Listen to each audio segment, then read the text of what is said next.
sampai kiamat. Itu ada 2 ayat yang as'abu ayatin fil Quran, dikane ulama-ulama, ayat tersulit ning gone Quran. Kula badhe nerangaken satu yang diyakini Imam Suyuti, karena kita ngaji Jalalain. Yang diyakini Imam Suyuti. Begini kalau yang diyakini Imam Suyuti. Tidak ada rasul atau nabi atau kiai atau siapa saja orang baik kecuali saat-saat mengajarkan kebenaran itu setan berhasil memasukkan 1-2 frase kalimat atau sebuah qodiyah, cara bahasa Arab qodiyah, di mana satu frasa kalimat ini, satu qodiyah, satu penggalan kalimat ini mengganggu tauhid. Tapi karena diselipkan begitu rupa oleh setan, seakan-akan itu bagian dari wahyu. Ini bagian dari apa? Wahyu. Lah wahyu ini kemudian menguntungkan para orang-orang kafir. Nah, pertanyaan cerdasnya adalah, lalu Nabi Maksum itu gimana kalau ternyata setan masih bisa menyelipkan sesuatu yang tidak bagian dari Al-Qur'an? Sebab itu Imam Suyuti dilawan oleh mufassir setelahnya. Itu tidak benar, tidak mungkin itu terjadi. Berarti Nabi tidak maksum karena setan berhasil menyusup. Paham ya? Tapi Imam Suyuti setelah itu ya yang bela ya banyak. Memang kronologinya begitu. Wah, terus kacau kan? Iku tunggale ana kiai dikultusno ora tau salah. Sing sitok penggemar fanatik kiai ora tau salah, mosok kiai salah. Kena penggemar rada ilmiah tapi mangkel lo kiai yo menungso salah yo oleh. Mulane nek seneng biasa wae iki ora tau salam templek sing jenis iki repot. Sing kultus kiai mesti bener. Hormate gak karuan, tapi keliru kan, ngel-ngelo kiyaine kan ape salah ra iso kan. Ya pusing kan apa? Pusing. Lah kula wong seneng sing jenis loro iku padha ra senenge kula, paham kula. Ini saya beri beberapa contoh ya. Mulane kula panik badhe mucal ayat ini panik. Karena berkali-kali saya belajar, nggih kula paling saya buat pegangan dalam komentar ini memang Qodiyat. Qodiyat itu punya kitab khusus namanya Asy-Syifa bi ta'rifi hukukil Mustafa. Asy-Syifa bi ta'rifi hukukil Mustafa. Itu tidak ada orang alim yang pencintai Nabi kecuali pernah baca kitab itu. Semua rujukan mahabbah pada Rasulullah itu pasti pernah merujuk kitab nama Qodiyat nama Asy-Syifa bi ta'rifi hukukil Mustafa. Itu beliau menjelaskan ayat ini itu sampai hampir separuh kitab karena saking kebingungannya. Begini, ada beberapa kejadian. Menurut jenengan orang tercerdas di dunia siapa? Nabi kan? Orang yang memorinya, ingatannya paling hebat siapa? Nabi. Sehingga begitu hormatnya sahabat, Nabi itu tidak mungkin lupa, Nabi itu tidak mungkin salah. Nah, jebule Nabi sholat duhur 2 rakaat. Ini saya beri contoh-contoh yang di hadis Sahih dulu. Barang 2 rakaat, sahabat kata Abu Bakar, Umar yang baik-baik, ya seneng tapi ra komentar. Kena sahabat yang kados Ruhin ora jelas-jelas seneng deh. Cocok iki nasaman suwi sesuk wis salate dhuwur gak 4 rakaat tapi pira? 2 rakaat. Karena perilaku Nabi itu tidak mungkin lupa. Artinya kalau Nabi dari sholat dhuwur 4 rakaat jadi 2 rakaat ya berarti mansuh kan, yang 4 rakaat menjadi apa? 2. Ana sahabat sing rada ra sopan, mulane wong ra sopan itu ya penting. Mereka Abu Bakar sopan ramani napa ta? Bareng Nabi badhe kundur itu sudah sampai pintu masjid. Ini hadis sahih. Mutawatir lagi di semua kitab hadis ada. Badhe dekat pintu. Kila sholat duhur, kila sholat asar. Saya termasuk orang yang meyakini duhur. Kok pantes lali panas-panas nopo duhur. Tapi memang riwayat itu antara duhur dan asar. Sampeyan ora usah takok. Kejadiannya satu kok khilafi dhuhur bi asar. Masalah wong lalinan ku pirang-pirang, sahabate nerangnone dhuhur, lah tabiine lali asar. Tabiin tok ruhin. Nah, kados ngaji kula ngaten potensi dipelintir kan pun kathah. Siji sing niat, nomor 2 sing lali, paham ya? Nomor 3 ngrasa iling tapi goblok. Lah yo melintir padha ya repot to. Jadi potensi salahnya hadis kan soleh, pinter, lalinan, paham ya? Ilingan, pinter, sok tahu yo nambahi, paham ya? Jadi potensi keplesetnya hadis itu memang dirawi yang begitu. Nah, dari Imam Malik ahli hadis itu masalah. Agar sing soleh itu mesti ngatane masalah. Wis gawane wong soleh ora pati cerdas, paham ya? Gawane wong cerdas nambahi. Ayo perkara kabeh, itu perkara. Ayo gawa lah anak sing ra jujur melintir kan. Ruwet menes secara politik napa? Melintir.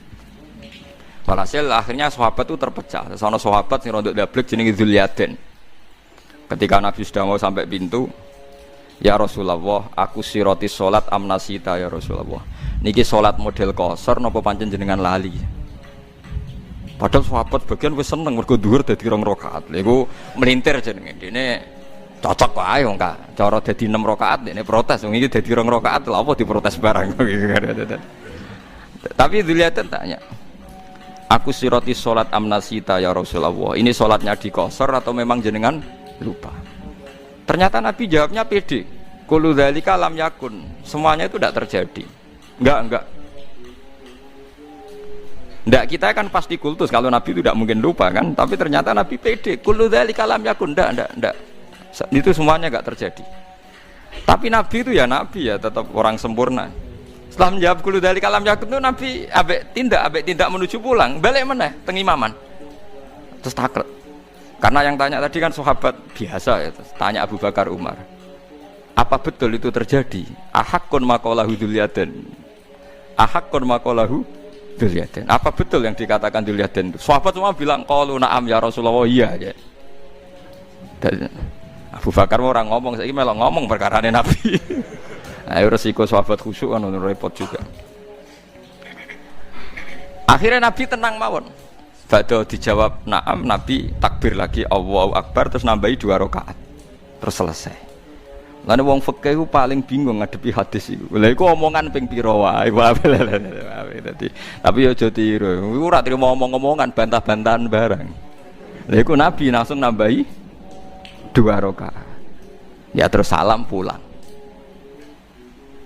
Itu berarti satu peristiwa Nabi lupa dan ngalami beberapa nopo dia.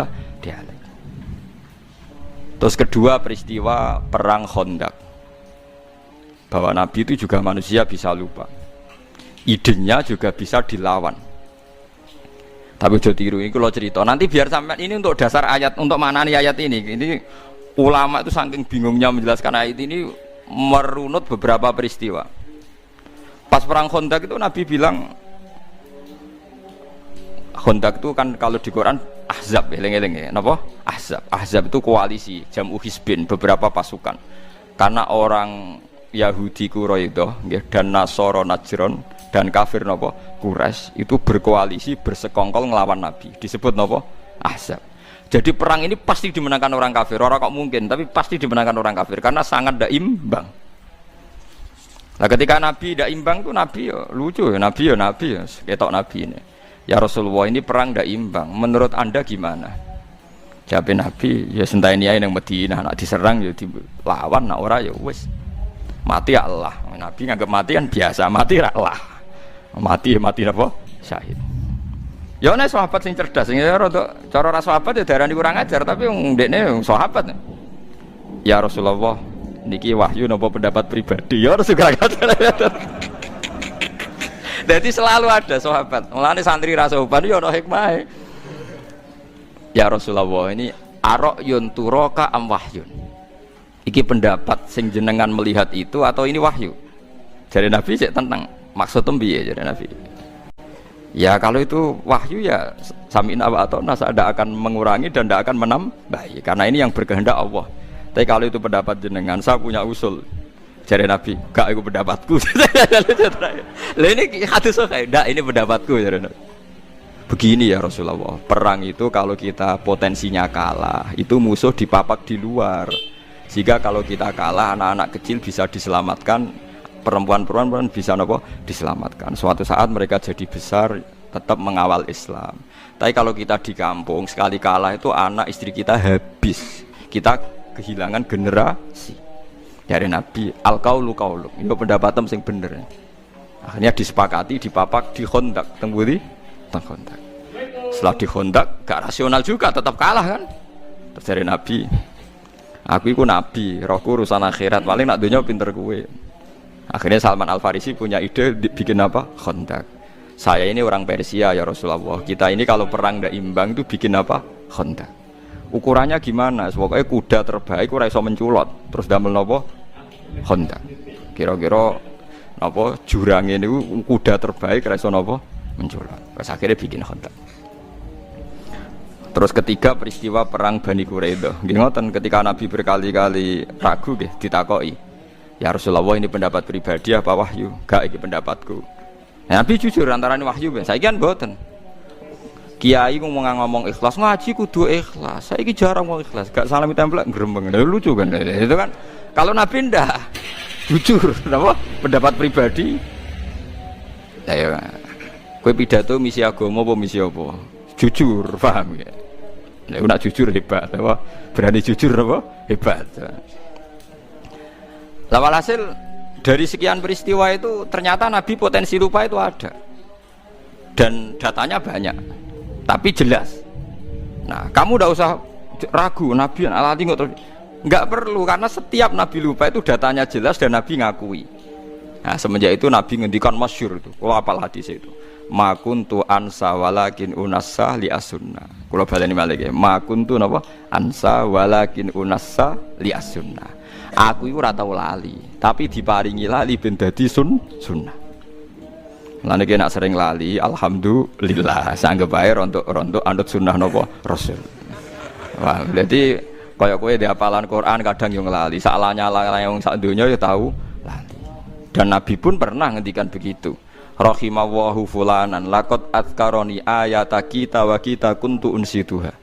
Muga-muga cahku diwelasi pangeran oleh deres kok rontok banter aku krungu sehingga aku iso eling ayat sing aku diparingi lali. Bahkan sekali bernabi sanu qri'u kafala tansa iki jek ana napa illa masyaallah, jek ana istisna illa masyaallah.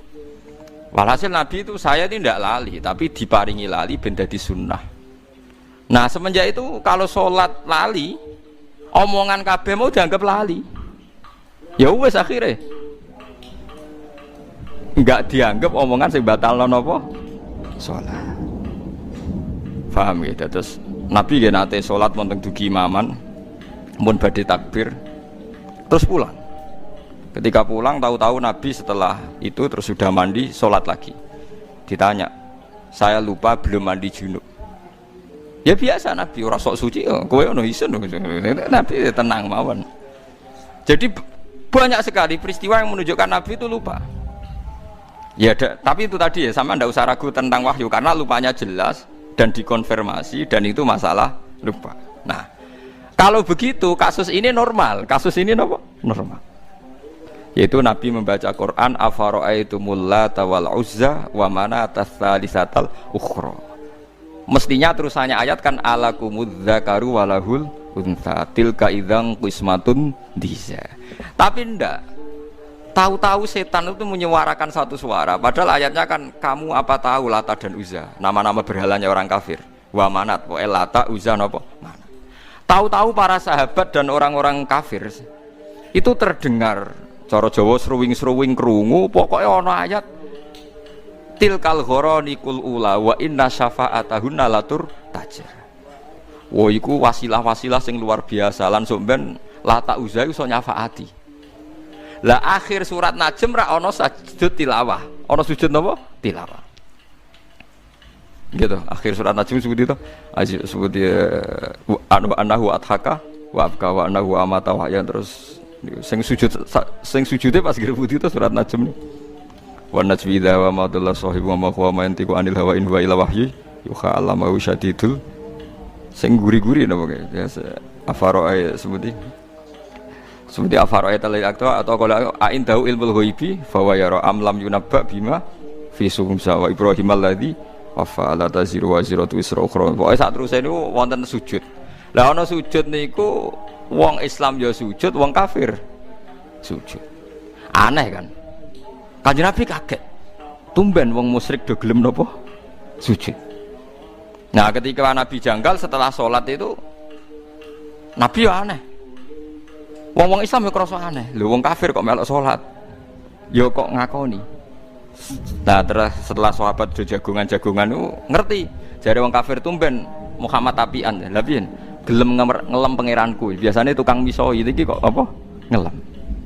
Biasanya tukang napa? Misoi. Syatmul alihah maknane misoi. Kula ora iso nak maknane gaya Jogja. Mbok les piye maknane syatmul alihah misoi. Nabi misoi. Wong lafate syatmun kok. Ya tetep maknane napa? Misoi.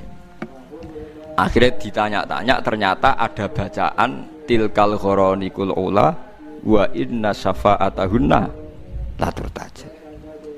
Akhirnya Jibril datang ketika Nabi resah, terus Jibril teko, ya Muhammad, tadi pas Anda baca Quran itu diperdengarkan oleh setan ada seakan-akan ayat itu dan mereka menerima. Nah, itu mau terus Allah Ta'ala fayansakhu wa huma yulqis syaitan. Terus yang ayat-ayat yang bikinannya setan diambil, terus sumayuh kimu wa hunapa ayati. Tentu terus disortir lagi bahwa ayat itu udah ada. Sing ada ya afara'aitumul lata wal uzza wa manata tsalisatal ukhra, terus alakumudz dzakaru walahul untha tilka idzan qismatun diza. Lah niki sing masalah-masalah ila yaumil kiamah terjadi. Ya mulane kula suwun sing ngaji kula teng mriki kudu sadar nabi iku seringe diparingi lali. Laline iku dadi sunnah muttabaah. Lah saiki wong nak seneng kiai, seneng wali karepe ora oleh salah, ora oleh napa? Lali. Lha iku mari tambah kacau. Kowe dadi khawarit, ngoten dadi napa? Khawarit. Di Kanjeng Nabi itu biasa dibantah sahabat itu biasa, tapi dalam hal yang Nabi sendiri menyatakan itu tidak wahyu, okay? Yang menyatakan tidak nopo wahyu. Tapi sampean ra usah mbok juruk-jurukno. Katanya Nabi pasti benar. Ya Nabi itu pasti benar. Justru itu salah ngaku salah, lali ngaku lali itu jenenge pasti nopo benar. Ojo kok terus kowe nafekno lali. Nak nafekno lali berarti nafekno basariyae Kanjeng Nabi Muhammad sallallahu alaihi wasallam. Karena wis jelas ana hadis makuntu ansa walakin unassa li as-sunnah. Aku ora lali tapi diparingi lali ben dadi napa sunnah. Umpama Nabi ra tau lali repot sampean. Mengajeng Nabi nate salat maghrib juga pinten rakaat lali. Terus ketika itu terus ngendikan nak lali kowe sujud sahwi. Akhirnya ana syariat sujud napa? Sujud napa? Sahwi. Pemene peristiwa haji. Wah niku ruwete ra karuan nganti akhirnya terjadi haji ifrad, tamattu, kirah. Wah niku padahal Nabi hanya hajjatan wahidah. Kalau baleni malih Nabi itu hajjatan wahidah. Kabeh ahli tarikh sepakat Nabi kaji sekali. Tapi kenapa ulama fikih memutuskan ada 3 kaifiyah haji? Ya niku haji ifrad, haji tamattu, haji kirah. Padahal Nabi hajjatan wahidah. Mergo yo variasine macam-macam. Sampai ana sahabat sing nebak Nabi fatwa iki paling lali, ayo do dielingno. Ketika Nabi ditanya, "Ya Rasulullah, kita yang disuruh haji tamattu, kok jenengan dhewe gak tamattu? Napa jenengan boten eling nak sing ngengken haji ifrad niku jenengan?" Ya aku eling ya. Lah kok boten tamattu kados kula, sik lakoni ae aku ora aja. Aku beda mbek kowe ya. Berkali-kali haji poso wisol nggih ngoten. Nabi ku nglarang wisol. Nglarang napa? Wisol. Poso sing terus 24 jam. Ternyata berkali-kali sahabat menangi Nabi wisol. Ya Rasulullah, engkau itu melarang wisol tapi engkau sendiri kok wisol. Lastu ka hayatikum, aku ora kaya kowe jare bitu yutmini rabbi wa yaskini. Aku ora kaya kowe, aku poso lah tetep diparingi mangan pangeran, mulane kuat. Akhirnya sahabat kan tambah iki lali ta khususiyah, lali ta khususiyah repot. Lah pentingnya ulama ya iku. Ulama iku sing duwe riwayat ndi lali, ndi khususiyah. Ya wes akhirnya mengenai omong kosong, wong ra buta ulama itu omong kosong. Tetep wong buta ulama, sing ngajine wae sinaune akeh. Tapi kamu jangan berharap ulama itu wong populer, wong hebat. Tetep kalah mbek iki gede. Kula mbek iki gede tetep kalah populer, kalah pengaruh. Tapi nak bener kula, kan gua pede mawon. Wae kula ning donya kalah lah tetep pede. Karena wong sakniki niku kuwat. Wis kuwat. Kita ini yang alim, takbire tahqiq. Itu karena kita lokal diistilahkan lokal. Situ maca kitab bener ora, ilmune tok ora, karena dia populer nasional iki kiai nasional. Kok nak khilaf ambek kita jenenge lokal ambek napa? Nasional. Kowe gelo, berarti kowe ora ulama. Ulama aja gampang napa? Gelo. Wis kowe kudu rido iku kok dari pangeran. Kula nggih biasa mawon, tapi tetap wancam ning akhirat tak lawan ya bener. Mergo ning akhirat jelas populer kula yakin yakin hakul yakin. Saya berkali-kali loh debat sama kiai nasional. Ya mereka rata-rata punya GR nasional. Wedine tak ancam, jenengan kiai donya tok, aku kiai donya akhirat tak ancam wedi den. Karena repot itu tadi. Kita ini yang tahu persis teksnya Quran hadis, kadang kita nggak keterucut dan bilang Nabi pun pernah lupa. Dan ini tidak dalam konteks mengurangi harkat Rasulullah, tapi itu memang kenyataannya. Dan itu jadi baik bagi Islam. Kita sebagai ulama tahu betul bahwa nisyanu Rasulillah, lupanya Nabi ini nanti baik karena menjadi sunnah. Tapi mereka enggak. Ini dianggap pelecehan, dianggap macam-macam. Begitu juga tentang ulama. Kita tahu ada mazhab Imam Ghazali yang dilawan sekian ulama. Ada mazhab Imam Syafi'i sekalipun yang dilawan oleh ashabnya sendiri. Saya punya datanya. Karena kita ulama. Kita peneliti. Tapi dia ndak ulama. Masa Imam Syafi'i salah? Rak roh aku tak dudono tak birini di kitab Mahali. Imam Syafi'i fatwa di kaul jadid nak waktu maghrib itu wong wudu sholat 5 rakaat waktu maghrib entek itu justru kaul jadid. Semua ulama melawan, Imam Nawawi melawan, Imam Ghazali melawan. Karena sing bener waktu maghrib itu nganti ilangnya mego apa? Biasa tentang Imam Nawawi ngendikan walaisa lil jadid hadisun sahihun. Fatwa Imam Syafi'i dalam hal ini gak ono hadise. Tenang ae padahal sing ngomong ashabnya napa? Enggak apa-apa misalnya sampean suatu saat sampean alim alamah fatwane Gus Bak batal demi hukum enggak apa-apa. Kayak kasus P3 kamu enggak apa-apa bilang ini. Enggak apa-apa karena menentang konstitusi misalnya. Tapi kamu harus pastikan kamu lebih alim timbang saya. Ojo ngomong ngono tok. Pastikan Anda lebih alim. Misalnya Gus Bak apal 13 juz aku 3 siji misalnya apalah. Ya enggak apa-apa omong-omongmu lah misalnya begitu. Tapi itu ya itu banyak. Ada fatwa Imam Ghazali yang ditentang ulama banyak. Misalnya tentang ilmu filsafat beliau. Ihya itu dipakai kecuali yang terkait filsafat.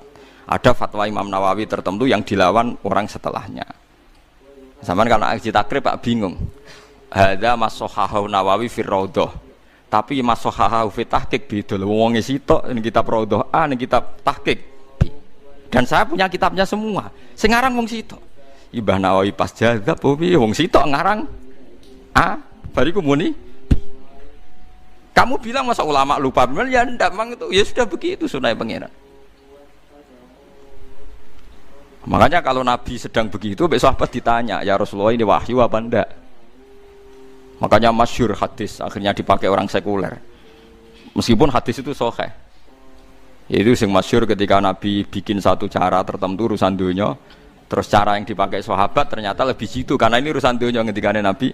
Kalau saya ngomong dunia itu antum a'lamu bi umuri dunyaku. Kowe lebih roh nak urusan dunia. Tapi kalau saya ngomong tentang Allah dan akhirat, kamu harus membenarkan. Karena saya tidak mungkin bohong, tidak mungkin keliru.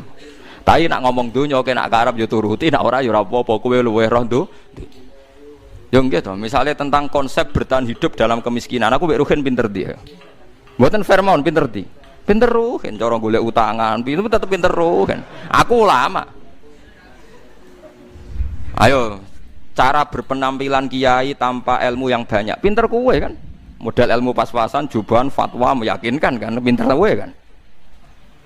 Artinya ada hal-hal yang Nabi pun kalah dengan umatnya kan? Misalnya urusan tuh, pokoknya urusan kerayu wong wedok, ya mesti pinter sahabat.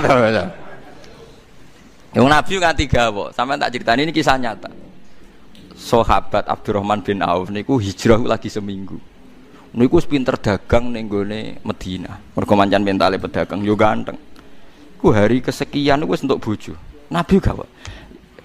Jong kowe ketoke kok guyang-guyu raimu kok rada abang kena apa-apa kowe dipriso. Wah kula pun payu rabi. Nabi ku kok iso maksudnya mong perantauan lagi seminggu wis entuk napa? Bojo.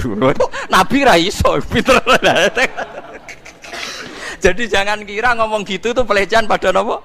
Nabi. Sahabat pinter. Paham ya? Jadi itu kayak kudu roh. Jadi kadang sing mbok sangka kekurangane Nabi, pancen Nabi khase kudu ngene iku, kudu ra paham donya. Sing paham sahabat. Mulane golek bojo pinter sahabat. Konsep perang Khandaq wong roh kabeh iku konsepe sinten? Salman Al-Farisi.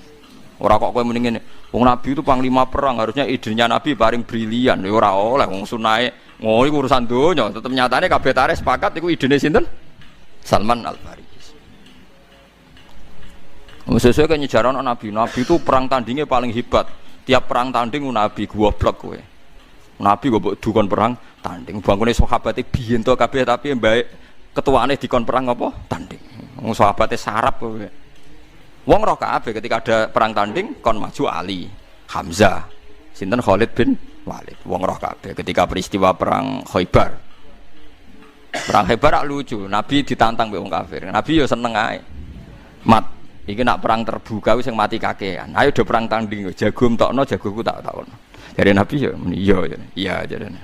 Nah, tentu mereka maksudnya itu Nabi, tapi kan yo lucu guys, so bayangno. Wong kiai perang ora lucu, apa meneh napa? Nabi.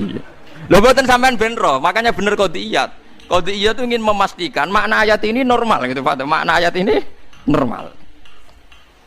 Akhirnya Umar yang mau maju, ya Umar yang terkenal. Jadi Kanjeng Nabi, jangan kamu Umar, karena Umar itu emosinya tinggi, orang emosi tinggi itu tidak baik kalau perang apa tanding. Jadi Nabi, aina Ali, Ali di mana? Teng kemah ya Rasulullah, udah ikut perang sekarang teng kemah. Gua armat.